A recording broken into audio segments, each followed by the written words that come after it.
PCM.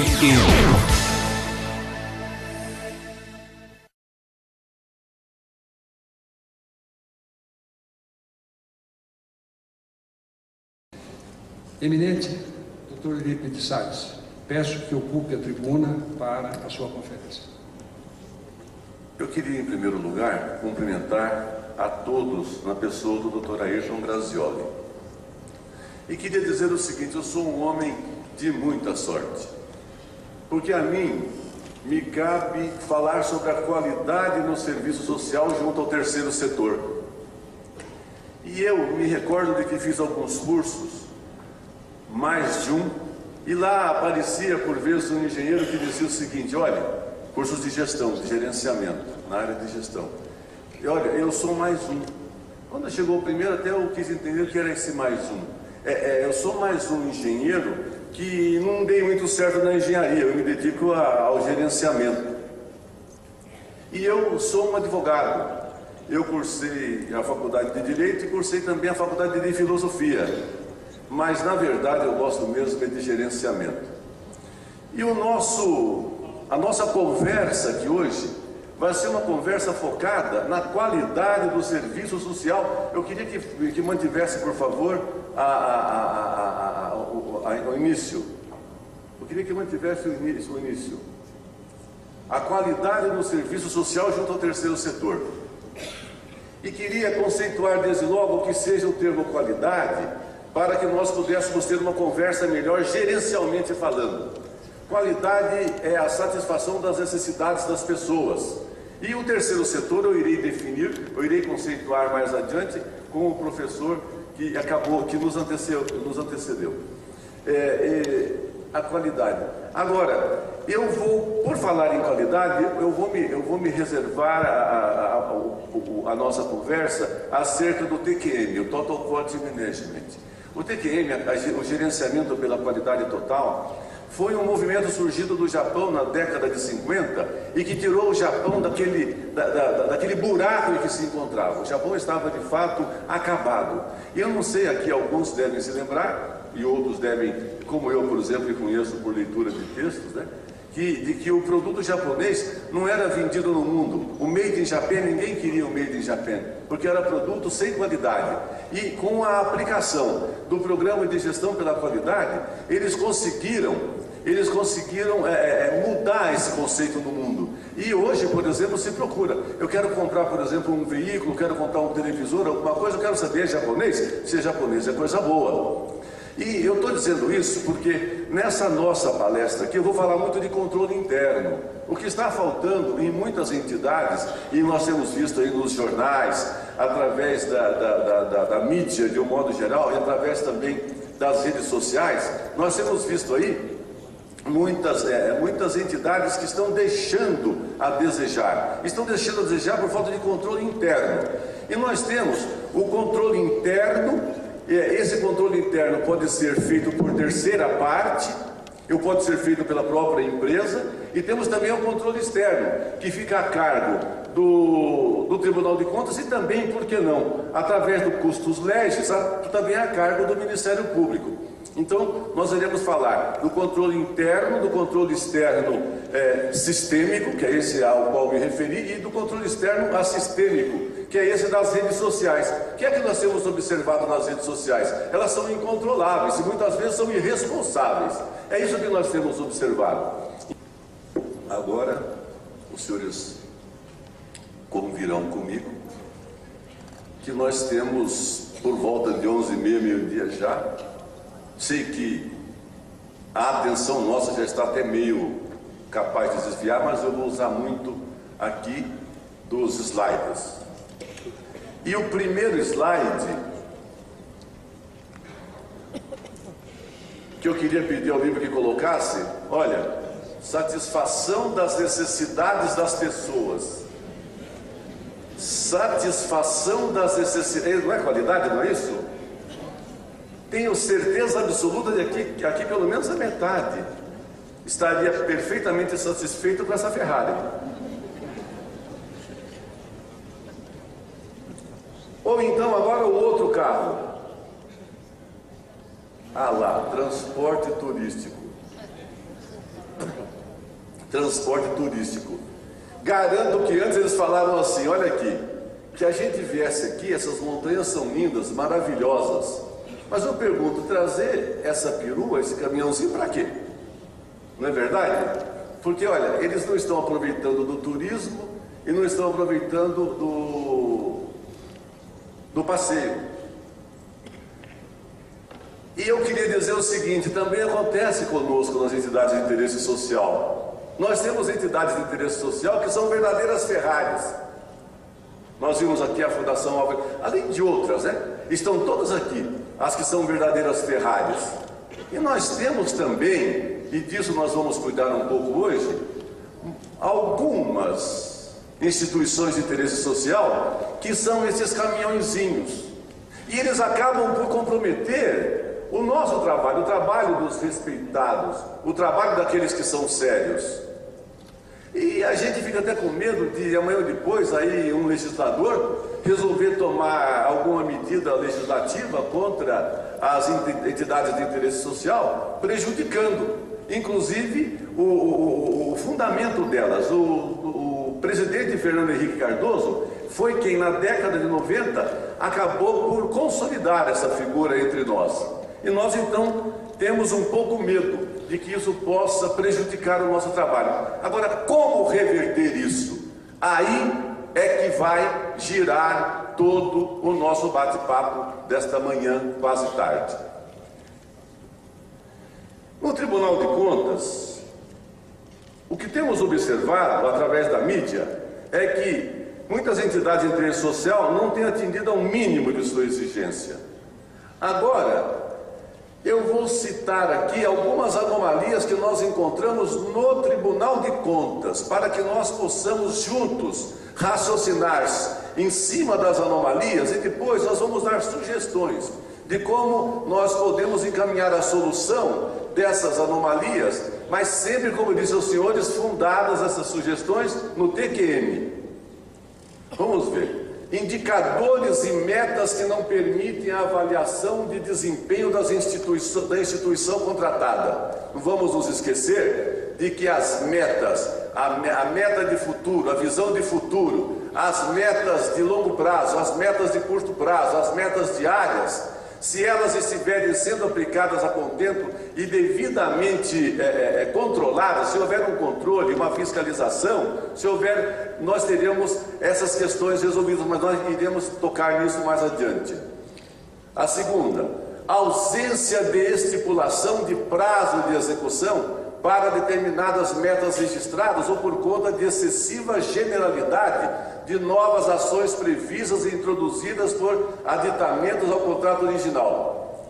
Eu quero dizer também e fazer aqui uma homenagem ao meu colega Maurício Faria, porque o colega Maurício Faria tem se dedicado a estudar essas entidades de interesse social no Tribunal de Contas e ele tem levantado questões da maior importância. E essas questões, algumas delas são levantadas em processos da lavra da relatoria do nobre conselheiro Maurício Faria.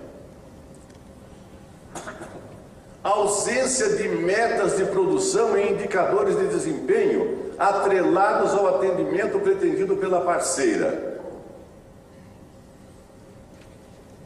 Baixo índice de execução das despesas previstas pelo contrato. Vejam, baixo índice de execução das despesas previstas pelo contrato.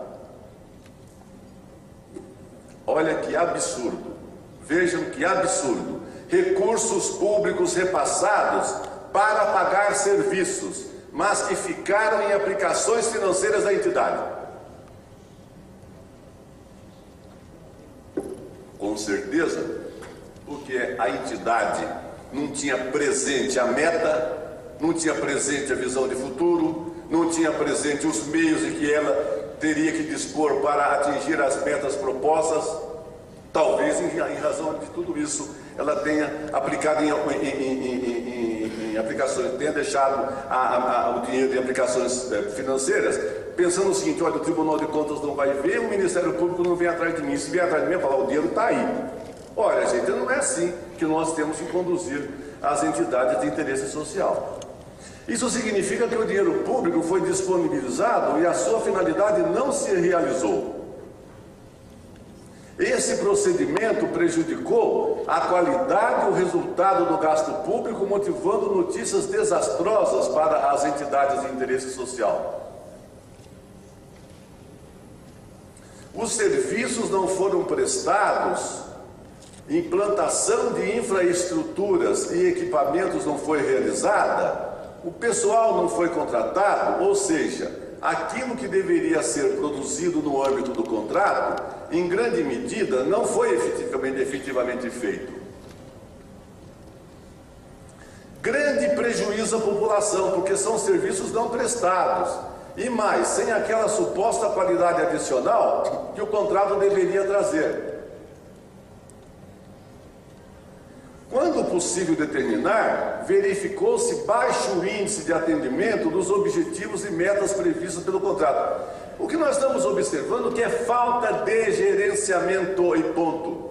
É falta de controle interno. É falta de controle interno. Eu me recordo de quando eu estive no Japão fazendo um curso de TQM, eu me recordo de que nós andávamos por uma estrada tortuosa, e o motorista lá ia a 20 km por hora. Então eu disse a alguém o seguinte: puxa, mas a estrada está livre, está vazia, por que nós vamos a 20 km por hora? Ele pegou e disse o seguinte: olha, existem placas aqui dizendo que são 20 km por hora. Se nós formos além dos 20 km, nós podemos comprometer a nossa segurança. Vejam, ato voluntário do japonês que andava a 20 km por hora, justamente por quê? Porque ele confiava em que aquela previsão de 20 km por hora tinha que ser obedecida para a garantia pessoal deles.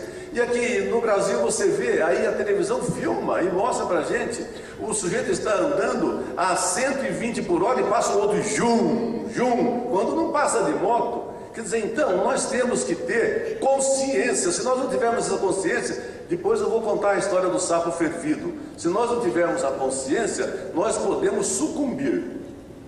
E agora, em síntese, vamos ver a síntese do que nós encontramos. Não há planejamento, fixação e controle de metas.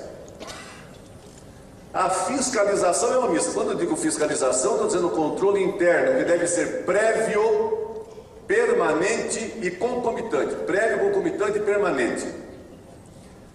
A capacidade operacional da entidade é insuficiente diante do objeto contratual em concreto, e os resultados obtidos ficam muito aquém daqueles precariamente previstos. Aí depois vem as redes sociais e levantam as dúvidas, porque as redes sociais são um controle externo, difuso e irresponsável. Depois, a qualidade e a efetividade dos serviços não restam garantidas à sociedade, nem tampouco as vantagens quanto ao seu custo-benefício. Agora, eu queria trazer aqui o conceito de entidades do terceiro setor. O conceito de entidades do terceiro setor.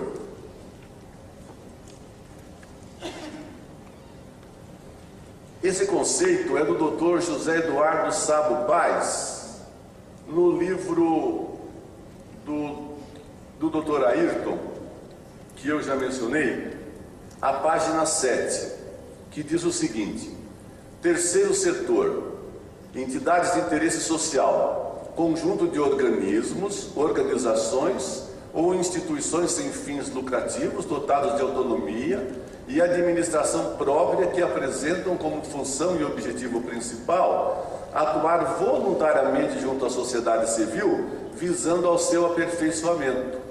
O terceiro setor é aquele que não é público e nem privado, no sentido convencional desses termos. Pelo que nós estamos percebendo, todas as anomalias que nós verificamos no Tribunal de Contas, é só nós nos lembrarmos delas, tem justamente essa figura, tem essa feição, tem esse jeito, de que são entidades do terceiro setor, que não estão, são os caminhõezinhos, né, do terceiro setor, aquelas que não atingem as suas metas e ainda dão prejuízo ao erário ainda, né? Agora, em razão de tudo isso que nós estamos vendo, eu queria dizer aos senhores, vejam o decreto número 7.592 de 2011, que foi publicado há menos de 30 dias pela Presidente da República. há menos de 30 dias.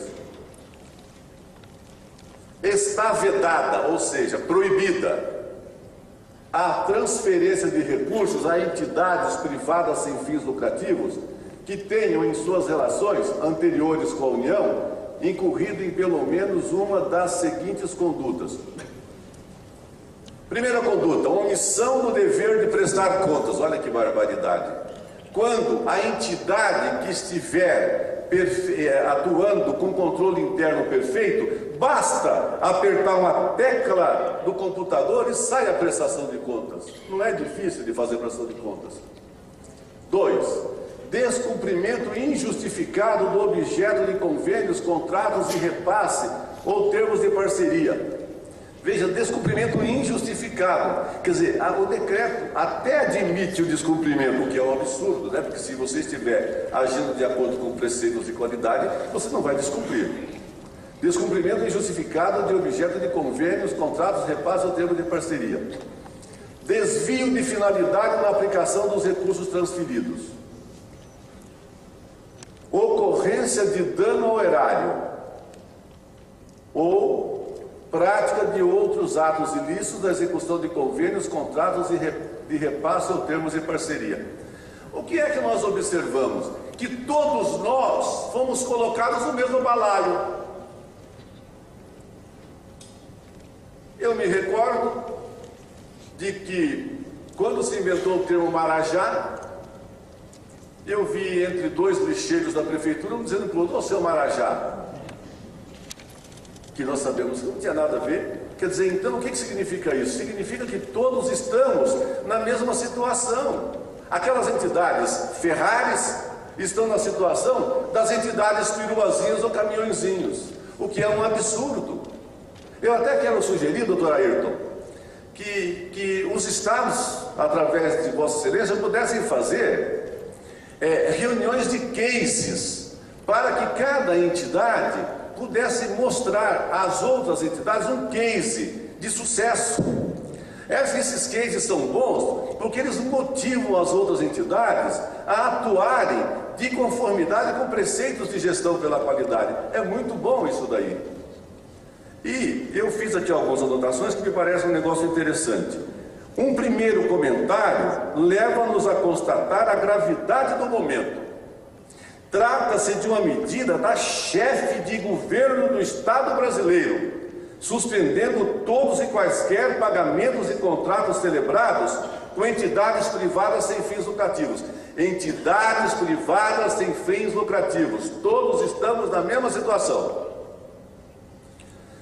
É uma verdadeira declaração de inidoneidade, não obstante não tenha esse contexto, mas é uma verdadeira declaração de inidoneidade.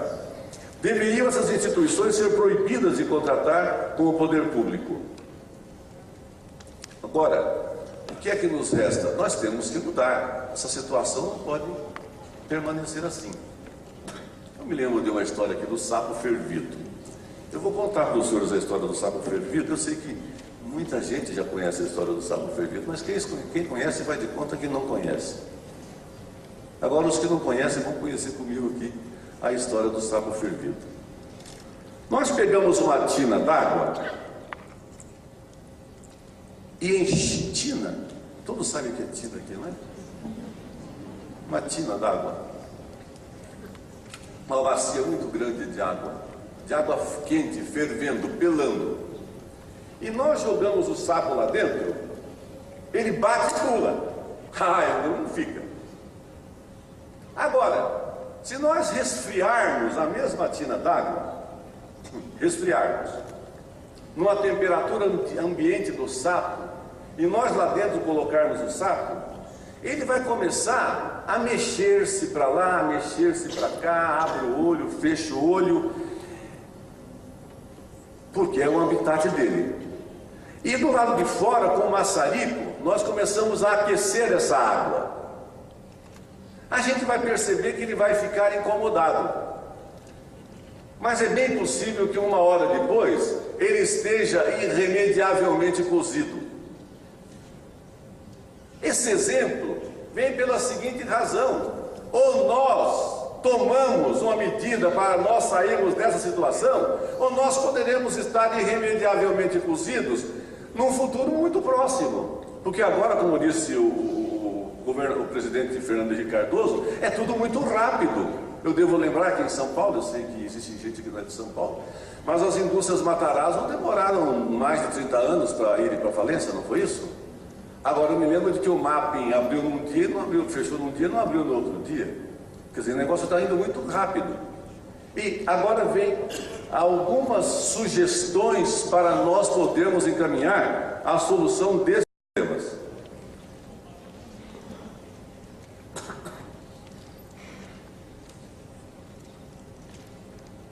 Antes disso, Antes disso eu quero lembrar aqui também, porque me parece oportuno, o que foi que disse o ministro Gilmar Mendes, que é o ministro do Supremo Tribunal Federal.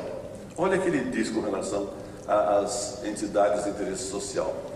Esse novo modelo de administração gerencial, realizado por entidades públicas, ainda que não estatais, está voltado mais para o alcance de metas do que para a estrita observância de procedimento.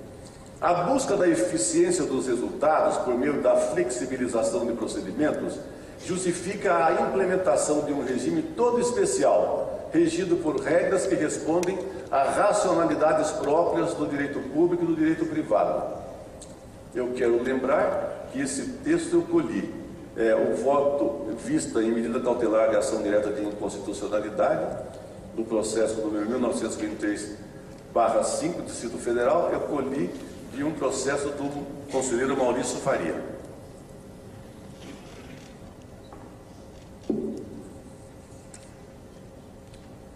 Eu queria passar para os senhores duas experiências que eu tenho.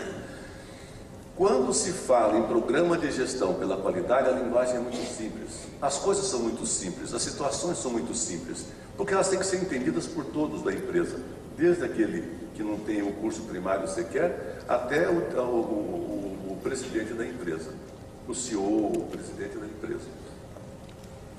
Eu vou então dar aqui duas experiências que eu tive. A primeira experiência foi como professor efetivo do Estado. Como professor efetivo do Estado, nós fazíamos, na primeira semana, nós fazíamos reunião de planejamento. Vejam só o controle interno sempre averiguado e sempre verificado. Primeiro fazíamos um planejamento anual. Depois, nós desdobrávamos o planejamento anual em planejamento semestral.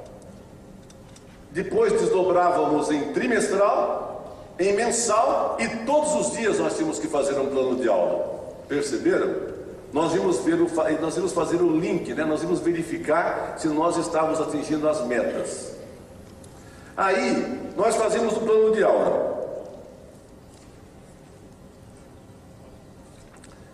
Na sala de aula, nós fazíamos a verificação para nós sabermos se estávamos atingindo as metas.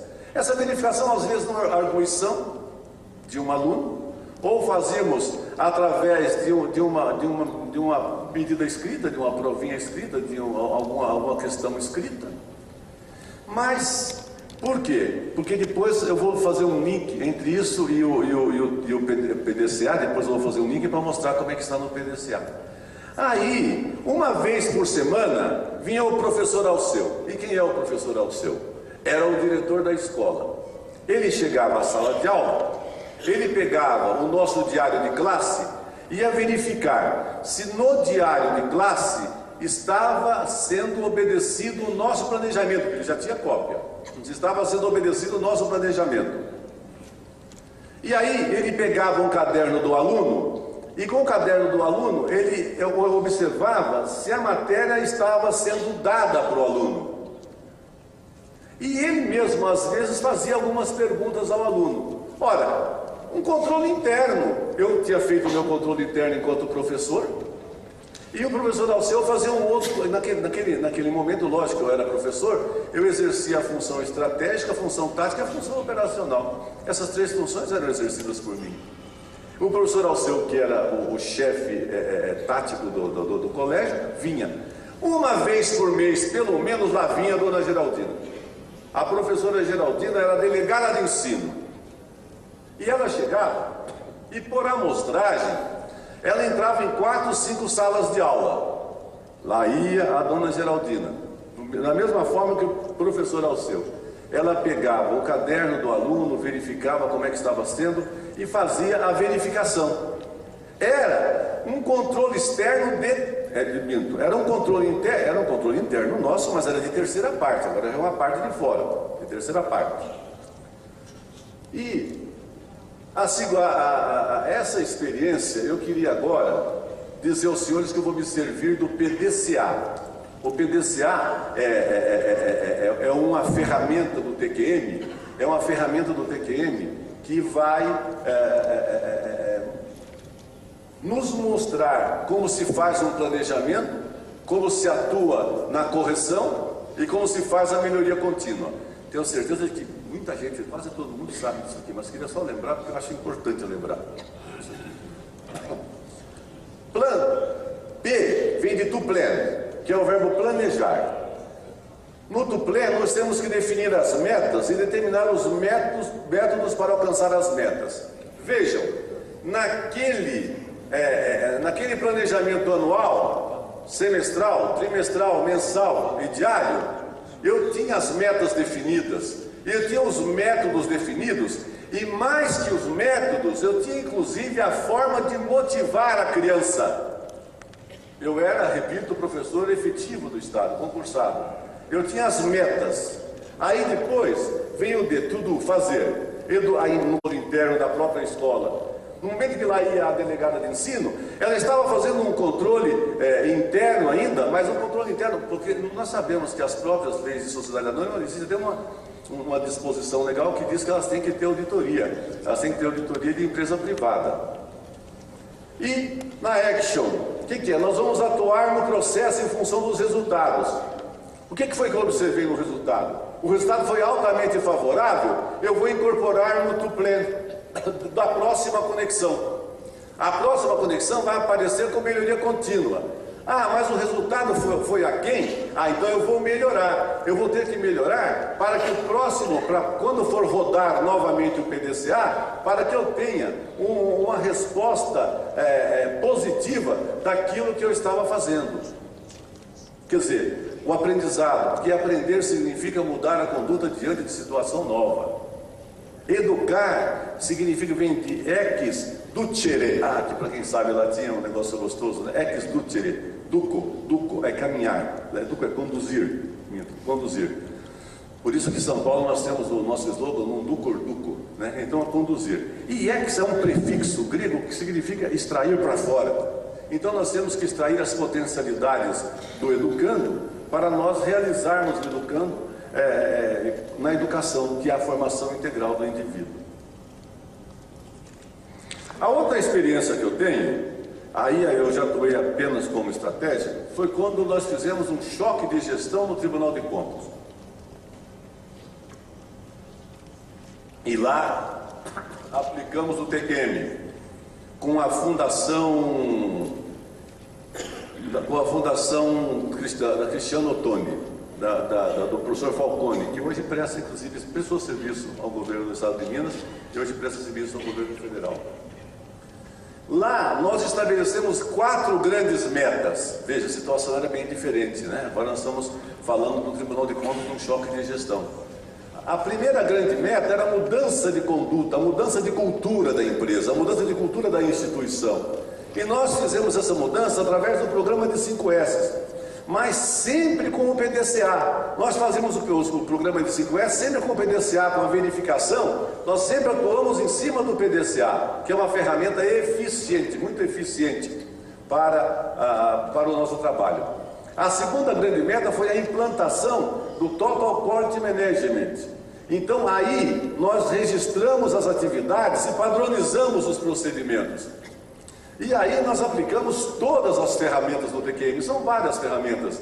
Os requisitos, existem os requisitos de dimensão, existem os elementos, existem os 5Ws e 1H, que é no plano de ação, tudo isso nós fizemos no Tribunal de Contas.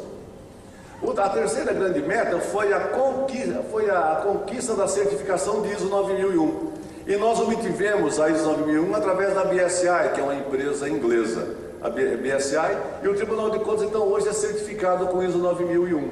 E a quarta grande meta foi a educação continuada da Escola de... E aí nós criamos, então, a Escola de Contas. Foi assim que surgiu a Escola de Contas no Tribunal de Contas.